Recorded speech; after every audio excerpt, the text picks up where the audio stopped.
Hello, welcome to the first section of chapter 26 on vision.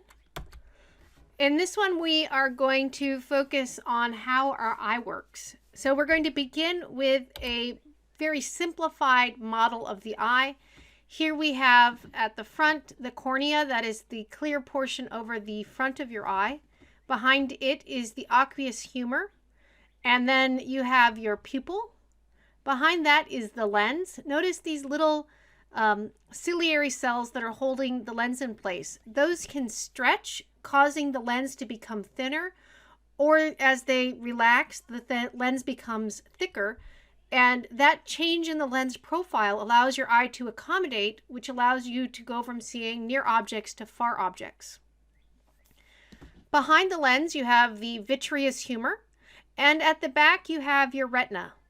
There's a spot on the retina called the fovea. The fovea is where the optic nerve connects to your retina and is why you have a blind spot in your eye.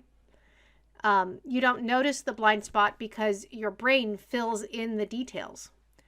And then lastly, you have the optical disc, and that again is related to the optic nerve going to your brain.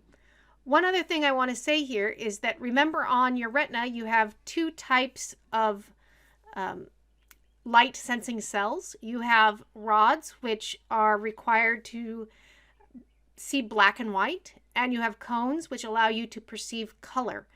You have actually three types of cones. You have one that is most sensitive in the red, one that is sensitive in the green, and the last that is sensitive in the blue. Let's now go look at how we are able to focus on objects and how we correct basic problems with our eyes. For this, we're going to look at the top simulation, which I already have open over here. So let's go back to normal vision. So right now, we have an eye that is able to see everything normally. If I overlay the anatomy, you can see all the features that I just told you about in the previous slide. Let's turn that back off.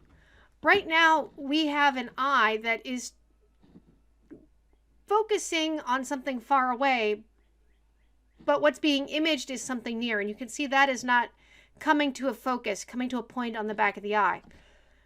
However, if I'm looking at something far and trying to focus on something far, then it is indeed in focus on the back of the eye. On the other hand, I might want to look at something near and focus on something near. And you can see as I did that, the shape of the lens in the eye did indeed change, and the light is again in focus on the back of the eye. If we go to a nearsighted eye, when I am focusing on something near and looking at something near, the light is in focus at the back of the eye. But on the other hand, when I'm trying to focus on something far away and the object that I'm looking at is far away, then the light doesn't come to a focus on the back of the eye. It actually focuses slightly in front of the back of the eye. Therefore, to correct nearsightedness, what needs to happen is the light coming into the eye needs to not focus quite as quickly. It needs to diverge a little bit more. So in order to correct nearsightedness, we add a concave lens, a diverging lens. Let's now go look at farsighted. For a farsighted person, if I'm focusing on something far away and looking at something far away, then the light comes to focus on the back of the eye. However, when I'm trying to focus on something nearby, it doesn't focus on the back of the eye. The light actually doesn't quite come to a focus before the back of the eye. It would focus somewhere behind it. Therefore, I need to cause the light to converge a little bit more quickly. So I add a converging lens. Okay. If you need bifocals, then you need to correct for both nearsightedness and farsightedness. So what they do is they take part of the lens and make it to correct farsightedness, and then they take the other part of the lens and use it to correct nearsightedness. Okay. Another common problem with people's eyes is an astigmatism. And astigmatism occurs when your eye basically isn't spherically symmetric. So in one direction, it focuses maybe in front of the eye, but in a direction perpendicular to the first, it focuses behind. So what you need is a lens that changes focus as you go around in the circle. These are often known as cylindrical lens. If you want to see if you have an astigmatism, there are tests available on the web. So here is one of them.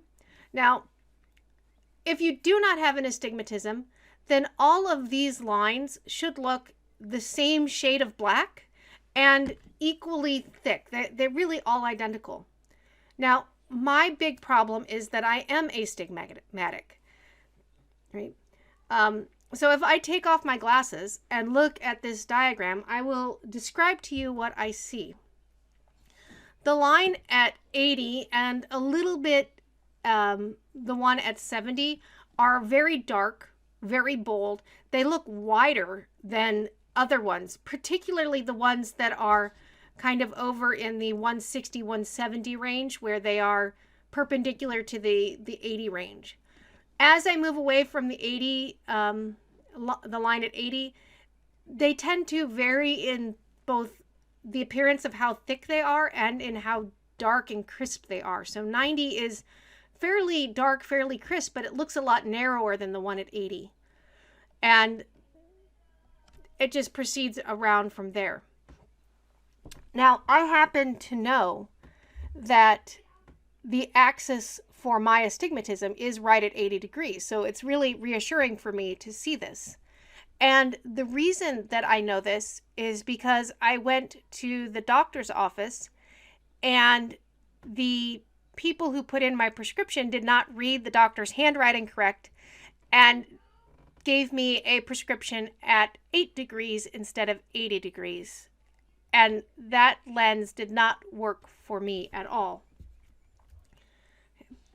Okay, so finishing up, summarizing, if you are myopic, then you are nearsighted, and the light comes to a focus in front of the back of your eye, and to correct this, you need a concave diverging lens. If you are hyperopic or farsighted, the light focuses behind the back of the eye, therefore you correct it with a convex converging lens. And if you're astigmatic, the light focuses differently left, right versus up, down, or some sort of axis that are perpendicular to each other.